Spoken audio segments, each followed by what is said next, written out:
Bonjour à toutes et à tous et bienvenue dans cette nouvelle vidéo de la chaîne Tonaru TV. Aujourd'hui dans cette troisième vidéo où je vais vous présenter des configs pour Noël, je vais vous présenter une config pour les petits budgets, c'est-à-dire pour un budget de 400 €. Donc pour 400 €, qu'est-ce que je vous ai trouvé de beau sur Top Achat? Et bien je vous ai trouvé, ma foi, des produits qui sont en vote flash certes, mais du coup c'est quelque chose de plutôt pas mal. À savoir un AMD FX 6300 Black Edition 3,5 GHz, donc c'est exactement le même qu'il y a dans mon PC juste à côté de moi. C'est un très bon processeur, juste maintenant il date un peu, et du coup il a un prix plus qu'abordable vu qu'il est à 72,90 €. C'est juste énorme, je veux dire ça reste un seeker, hein. Un seeker overclockable facilement. Et surtout, bon, il chauffera pas mal, hein, je vous cache pas, il chauffera pas mal une fois que vous l'aurez overclocké un bon gigahertz, il va bien chauffer. Mais ça reste un seeker, et mine de rien, il fait le taf sur pas mal de choses, hein, ne serait-ce que pour le gaming, moi ça fait bien le taf pour l'instant.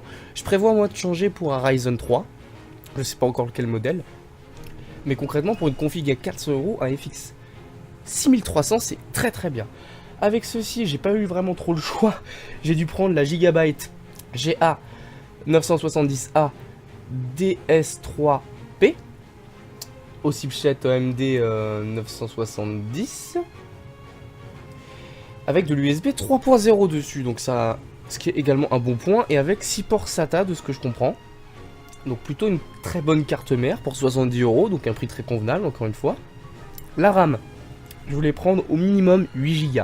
Je suis parti sur 8 Go en 1600 MHz, donc quelque chose quand même de pas mal, à 70 €, c'est c'est plutôt cher, faut l'avouer, ça fait cher la RAM, mais ça en vaut le coup, je pense que ça en vaut le coup. Avec ceci, j'ai pris un tout petit ventirad, histoire que vous puissiez overclocker un minimum votre processeur. Vous pourrez pas l'overclocker de fou malade avec ce ventirad là, hein. C'est vraiment les ventirad de premier prix, mais faut que ça refroidisse un minimum quoi si vous l'overclockez, donc ça serait le strict minimum pour moi d'avoir ce genre de ventirad. Ensuite, le prix de la config va varier à partir de ce moment là, si vous choisissez ou non d'avoir un graveur lecteur DVD, et selon la carte graphique que vous choisissez. Moi personnellement je conseillerais la R7 250 en 4 Go, parce que certes c'est pas une carte très récente, mais c'est une 4 Go tout de même.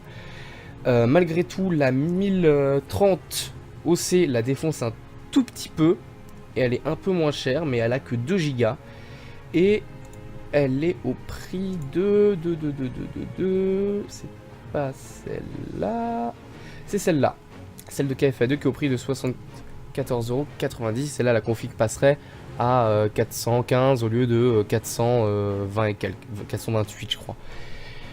Donc voilà, après là c'est vraiment une question de goût, si vous préférez Intel, Nvidia ou AMD avec ces marques Saphir, là c'est au choix, franchement c'est au choix. Les deux se valent presque, c'est franchement une question plus de giga je pense, et si vous voulez vraiment les dernières cartes graphiques, autant prendre la GT 1030 si vous voulez les dernières, de plus elle est un petit peu moins chère. Ensuite un Seagate Barracuda de 1 Tera tout à fait basique. Et là par contre j'ai changé l'alimentation par rapport aux deux autres parce que je pouvais pas prendre la même, sinon ça passait pas au niveau de la barre de prix. J'ai pris une couleur master quand même, certifié 80+ bronze, mais en 400 watts.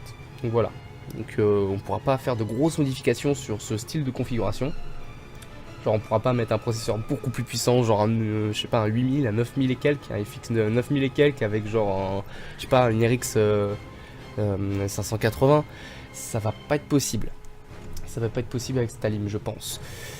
Ensuite, j'ai pris un petit boîtier AeroCool. Vous pouvez, comme d'habitude, vous pouvez prendre le boîtier que vous souhaitez. Il y a l'USB 3.0, de l'ATX, micro ATX, mini ATX, il fait tout ce boîtier pour 30 €. Voilà, moi c'est la configuration que je vous conseille pour 400 € si vous voulez débuter sur du gaming et un petit peu de montage vidéo et que vous voulez toucher un petit peu à tout. Ça serait une config assez polyvalente et plutôt pas mal au niveau de votre budget. Voilà, sur ce les amis, c'est la dernière vidéo sur les configurations pour ce Noël 2017. Je vous souhaite une excellente soirée et une très bonne journée selon la timeline où vous regardez cette vidéo. Et je vous dis à la prochaine sur la chaîne de Tonaru TV. A plus les amis.